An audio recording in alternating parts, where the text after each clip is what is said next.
Pour aller vers la véritable évolution, nous devons nous affranchir des émotions négatives que sont la colère, la haine, la jalousie, l'égoïsme. Toutes ces émotions négatives ont une même origine. Elles sont créées par une seule chose, la peur. La peur de perdre quelqu'un, non pas la peur de le perdre pour lui-même, mais la peur du vide laissé en nous par son absence. La peur qui se transforme en colère lorsque nous n'arrivons pas à contrôler une situation ou une personne. La peur de se retrouver seul qui se transforme en jalousie. La peur qui se transforme en colère, puis en haine, lorsque nous perdons pied face à la réalité. La peur de se retrouver sans rien, ni personne, qui se transforme en égoïsme. Je veux tout pour moi et rien pour les autres. La peur nous rend faibles et nourris. Et ce que certains ne seront pas prêts à entendre, c'est la réponse à cette question. Comment s'affranchir de la peur? Croyez-moi, la réponse va heurter grand nombre d'entre vous. Comme auparavant, je ne vous demande qu'une seule chose. Soyez ouverts d'esprit. Vous serez dérangés par ce qui va suivre, car depuis plus de 2000 ans, les femmes sont soumises à l'éducation judéo-chrétienne. Et comme j'ai expliqué dans la première partie de ce film, les femmes entendent depuis toujours qu'elles sont la cause de tous les maux, et surtout qu'elles doivent être soumises à l'homme, quoi qu'il arrive.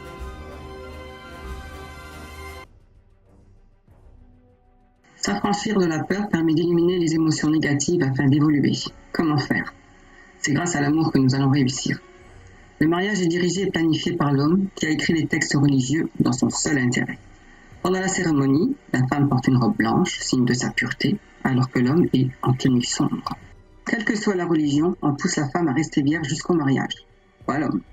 On insiste sur la fidélité des époux l'un envers l'autre, mais tout le monde sait à quel point la société actuelle est envahie par les séparations, les divorces et les tromperies. Pourquoi? C'est simple, il suffit de regarder autour de soi. Il y a encore 100 ans, dans un village, les partenaires amoureux potentiels étaient très limités. À cette époque, on ne pouvait pas faire régulièrement des voyages et donc rencontrer de nombreuses personnes. Toujours à l'époque, tout le monde se connaît et les mariages sont très encadrés par les patriarches des familles. Ce qui se pratique d'ailleurs encore aujourd'hui dans de nombreux villages des pays du tiers-monde. Dizaines d'années après dizaines d'années, le monde a rétréci. Moyens de transport, internet, télévision. Les possibilités de rencontrer des partenaires ont explosé. Il reste encore des couples qui sont ensemble depuis des dizaines d'années, mais c'est de plus en plus rare. Alors, que faut-il faire? Est-ce un drame de ne plus voir le monde et l'amour de la même façon? Car n'oublions pas que les textes religieux ont été écrits par des hommes pour imposer une façon de vivre, une façon d'aimer. Mais si nous avons été créés par Dieu, alors d'autres hommes qui ont les mêmes faiblesses que nous n'ont aucun droit de nous imposer de nous conduire comme nous l'exigent. Car personne n'est au-dessus des autres. Nous devons aimer comme nous le souhaitons, tant que cet amour est entre adultes consentants, et non en suivant aveuglément des textes écrits par des hommes morts depuis des centaines d'années, à une époque où le monde était très différent. Par exemple, lorsque nous entendons de la part de prêtres que la vie doit croître et multiplier, et donc faire de nombreux enfants, c'était à une époque où la maladie tuait beaucoup d'enfants. Grâce au progrès de la médecine, ce n'est plus le cas. Au contraire, avoir de nombreux enfants impose de les aider dans la vie. Et notre société, avec le chômage et la crise économique, n'est plus propice à avoir des enfants sans penser à leur avenir. D'ailleurs, vous connaissez sûrement de jeunes couples qui font des enfants en rafale dans le seul but d'obtenir suffisamment d'allocations familiales pour vivre. Les enfants deviennent des sources de revenus, sans penser une seule seconde à l'avenir de ces enfants. Revenons aux textes religieux. On sait aujourd'hui que ces textes écrits par des hommes sont bourrés d'incohérences. Par exemple, lorsqu'une religion impose à l'homme de garder la barbe parce que Dieu l'a créée et qu'on ne doit pas la raser, alors que dans le même temps, on demande à la femme de se couvrir les cheveux, nous sommes déjà face à une incohérence. L'homme aurait été créé parfaitement et la femme aurait été construite de travers. Elle devrait cacher ses cheveux pour ne pas tenter l'homme. Allons, n'importe quel gamin de 10 ans qui réfléchirait 5 minutes comprendrait qu'il y a quelque chose qui cloche. Mais toutes ces incohérences ont un but, changer la destinée du monde. L'homme a fait en sorte de tricher, il a redistribué les cartes. Revenons à l'imposition de la fidélité à vie. Quelle absurdité! Si on suit les préceptes religieux, on ne peut avoir des relations sexuelles que pour avoir des enfants. Pour avoir des enfants sans vivre dans le péché, on doit être marié. Lorsqu'on se marie, c'est pour la vie. La boucle est bouclée. Qu'est-ce que ça veut dire? C'est simple, pas le droit à l'erreur. Pour aimer, il faut avoir des relations sexuelles, car la fusion des corps est aussi importante que la fusion des âmes. Or, si nous suivons les textes à la lettre, puisqu'on ne peut pas utiliser de moyens de contraception, on est forcément obligé de trouver son futur mari ou femme sans avoir pu le connaître physiquement. Voilà où se trouve la boucle, car nous sommes dans un cas impossible. L'amour, c'est une fusion, aussi charnelle qu'intellectuelle. Et les textes rendent l'amour impossible, sauf grand coup de chance de tomber sur la bonne personne dès la première fois.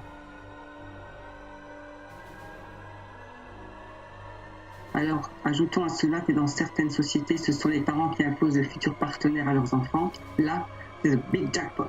Perdant. Passez à la caisse, vous avez tout perdu, y compris votre vie. Le nombre de séparations montre de toute façon que ce modèle a vécu et surtout n'est plus viable.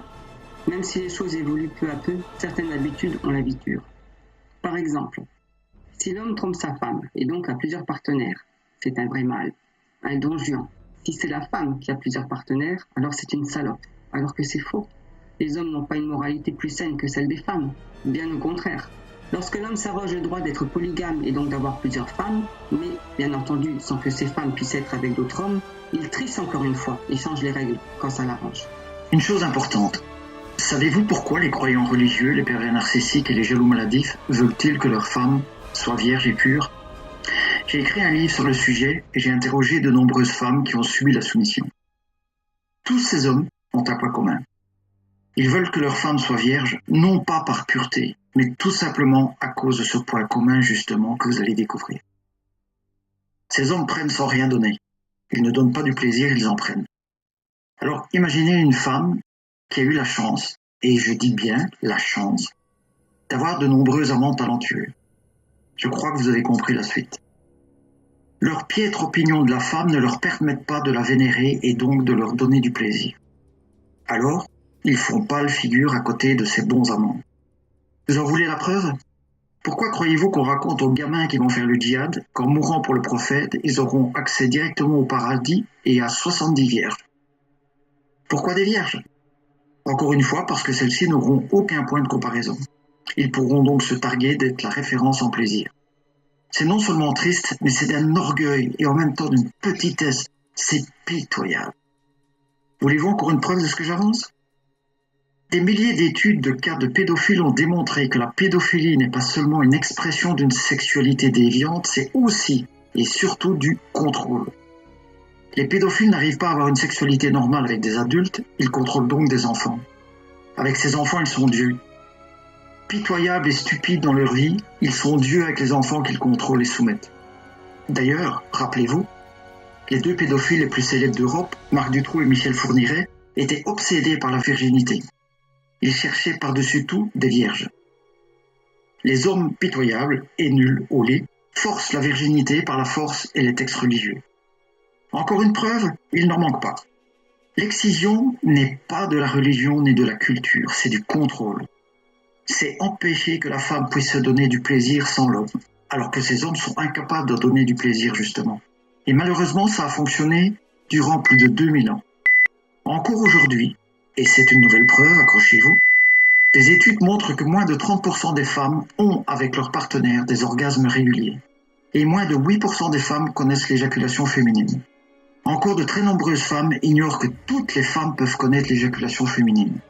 Beaucoup d'entre elles pensent que seules certaines femmes peuvent éjaculer. Beaucoup d'entre elles croient que le liquide expulsé en grande quantité de l'urine alors qu'il s'agit d'un liquide sécrété par les glandes de Skene. C'est une nouvelle preuve que l'on maintient la femme dans l'ignorance de son plaisir. Et, dans le cas de l'éjaculation féminine, il y a aussi une explication. La première fois, pour que la femme connaisse ce plaisir ultime, son partenaire doit lui prodiguer entre 30 et 40 minutes de préliminaire et connaître ses points G et P. Qui peut être dans le don durant 30 ou 40 minutes et prendre le temps d'étudier le corps de la femme? Certainement pas des hommes qui soumettent la femme et pensent que celle-ci est inférieure. Pour être dans le don comme la femme, l'homme doit oser apprendre d'elle. Lorsque j'avais 20 ans, je savais déjà que beaucoup d'hommes ne pensent pas à donner du plaisir mais prennent sans vergogne le leur. Alors j'ai demandé à une femme qui avait 15 ans de plus que moi de m'apprendre à donner du plaisir à la femme. Durant 2 ans, cette femme merveilleuse m'a appris toutes les subtilités du plaisir féminin. Et encore aujourd'hui, 30 ans plus tard, j'apprends chaque jour à donner plus de plaisir. Ces hommes qui soumettent la femme, qui pratiquent l'excision, qui dévalorisent la femme chaque jour, sont incapables de donner quoi que ce soit. Voilà pourquoi les hommes ont triché et écrit les textes religieux, passez-moi l'expression, à leur sauce. Dans les sociétés matriarcales, les femmes pouvaient choisir avec qui passer la nuit, sans devoir ni se justifier, ni être sujettes à la moindre critique. Elles pouvaient décider avec qui avoir des enfants sans être obligées de vivre en couple. Nous connaissons au moins 2 sociétés matriarcales dans l'histoire, la société pré-minoenne et la société Mojo. Dans la société pré-minoenne, les hommes avaient confié le destin de leur société entre les mains de leurs femmes car ils savaient instinctivement que celles-ci créant la vie étaient plus à même de prendre les bonnes décisions. Et ça fonctionnait. Dans la civilisation pré-minoenne, pas de guerre, pas de lutte pour le pouvoir, le matériel ou l'ego. La société évoluait dans l'harmonie. Cette civilisation était d'ailleurs en avance dans tous les domaines, sur toutes les civilisations environnantes qui étaient sans cesse en guerre car dominées par les hommes. Même sur le plan de la technologie, la civilisation pré-minoenne se trouvait en avance. On a retrouvé des systèmes complexes de plomberie et d'eau courante avec évacuation des eaux usées. Alors qu'à la même époque, partout ailleurs, l'eau était transportée avec des seaux et les déchets étaient jetés à même la rue, générant puanteur et maladies. Une autre civilisation matriarcale est celle des Mojo en Chine. Celle-ci existe toujours, même si le gouvernement chinois a fait tout pour la supprimer. Et pourquoi ? Parce que les sociétés matriarcales concentrent la totalité des ressources communes au bien-être des habitants, à la paix, la culture, l'art et la technologie. Tout ça sans guerre. Et ça dérange les hommes. Mais pourquoi la société matriarcale permet-elle l'évolution de l'espèce ? C'est très simple. Et c'est malheureusement ce qui va déranger un bon nombre de personnes. C'est grâce à la non-localisation de l'amour. En clair, c'est la non-appartenance. Personne n'appartient à personne. Savez-vous ce qu'était le mariage en Égypte antique ? Si une femme et un homme passent la nuit ensemble, ils ne font que passer un bon moment. S'ils restent ensemble le lendemain, ils sont mariés. Comment s'arrête le mariage ? L'un des deux s'en va en reprenant ses affaires. Rien de plus, rien de moins. La civilisation égyptienne a duré et prospéré plusieurs milliers d'années sans aucun problème. La femme y était vénérée. D'ailleurs, le viol était puni de mort, sans aucune circonstance atténuante. Pour les marins de passage ou pour ceux qui n'arrivaient pas à séduire, il existait les maisons de bière où la prostitution était autorisée. Les prostituées étaient respectées. La contraception existait déjà, grâce aux épines d'acacia. On créait une pâte contraceptive que les hommes utilisaient comme spermicide. Mieux, les jeunes, dès l'adolescence, étaient poussés à découvrir l'amour physique, dans le but de former les garçons et leur apprendre à donner du plaisir aux filles. Contrairement à aujourd'hui où de nombreux hommes prennent sans rien donner. Mesdames, si vous avez connu ou vous connaissez un partenaire qui se couche les bras et jambes en croix en attendant que madame s'occupe de lui, vous savez de quoi je parle.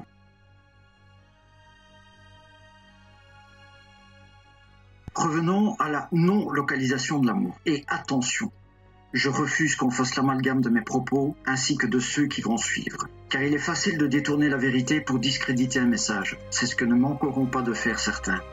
L'amour non localisé, appelé aussi polyamour, n'est absolument pas, je répète, absolument pas du libertinage. Le libertinage est l'échange sexuel sans émotion. Le polyamour est l'évolution future et naturelle de l'amour. Se donner le droit d'aimer plusieurs personnes en même temps. Ce n'est pas de la polygamie non plus, car celle-ci est à sens unique. Des hommes s'autorisent par leur culture ou leur religion à avoir plusieurs femmes, mais aucune de ces femmes n'a le droit d'aimer d'autres hommes. Dans les sociétés pré-minoennes ou Mozo, ou encore d'autres qui existent encore aujourd'hui, telles que la société Kinu en Estonie, la Juchitane de Zaragoza au Mexique, ou encore les Khasi en Inde, dans l'état du Meghalaya. Les femmes et les hommes ne sont soumis à aucune obligation de fidélité ou de vie conjugale. On est ensemble parce qu'on le veut, pendant qu'on le veut, et personne n'a le droit de critiquer ou de juger cet état de choses. On peut aimer plusieurs personnes et on accepte que les personnes que l'on aime soient aussi libres que nous. Si vous regardez les films actuels, vous constatez que l'homosexualité n'est plus du tout un sujet tabou. Des hommes sont vus avec leurs compagnons, des femmes sont avec leurs compagnes. Une grande partie de la population dans les pays démocratiques accepte l'homosexualité pour ce qu'elle est, le droit d'aimer comme on le souhaite. Par contre, la possibilité d'aimer plusieurs personnes qui, elles aussi, ont plusieurs partenaires gêne. Pourtant, selon des sociologues de renom, le polyamour est le futur de l'amour.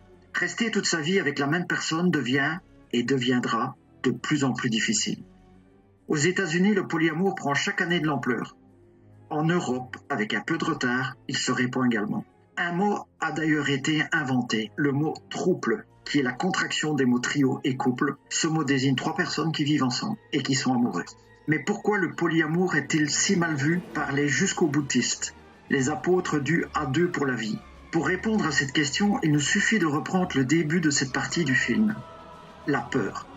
La peur de la solitude pousse les personnes à la jalousie, le besoin que l'autre vous appartienne littéralement. Ensuite, la jalousie provoque une peur encore plus grande, celle de l'abandon. Et une autre émotion se nourrit de la jalousie et de la peur, la colère. La colère qui explose lorsque l'autre ose s'éloigner ou lorsqu'il ose avoir des envies différentes de vous. Enfin, la réunion des trois émotions négatives que sont la peur, la jalousie et la colère provoque un état que certains connaissent bien, la connerie absolue. Attention, il ne s'agit pas de dire que l'amour à deux pour la vie est de la connerie. Par contre, exiger des autres qu'ils se comportent comme vous, là, c'est différent. Savez-vous pourquoi les gens rejettent les polyamoureux ? Tout simplement parce que ceux-ci montrent qu'une autre façon d'aimer est possible. Une façon qui semble impossible à certains. Une façon qui terrifie car il s'agit, peut-être, d'une manière d'aimer que leur partenaire pourra avoir envie de vivre. Et donc, la peur de l'abandon reprend le dessus. Lorsque je fais une conférence et que j'explique que le polyamour est la porte d'entrée de l'évolution, je vois de nombreux visages se fermer. Et la même phrase est prononcée par plusieurs participants. Moi, je sais que j'en serais incapable. Je serais incapable de partager mon partenaire. Et je sais que de nombreuses personnes regardant ce film penseront eux aussi qu'ils sont incapables de partager la personne qu'ils aiment. Et d'ailleurs, personne ne leur demande. Néanmoins, je vais maintenant vous apporter la preuve que le polyamour, que j'appelle personnellement multi-amour, c'est plus joli, est la porte d'accès à une énorme puissance. Si après vous avoir démontré l'accès à cette puissance, vous souhaitez continuer à vivre l'amour exclusif à deux pour la vie, au moins vous ne jugerez plus ceux qui aiment différemment. Et ça, ce sera une très grande avancée. À nouveau, et comme à chaque fois, je vous demande juste d'ouvrir votre esprit à d'autres possibilités que celles de 2000 ans de matraquage incessant nous ont obligés à croire.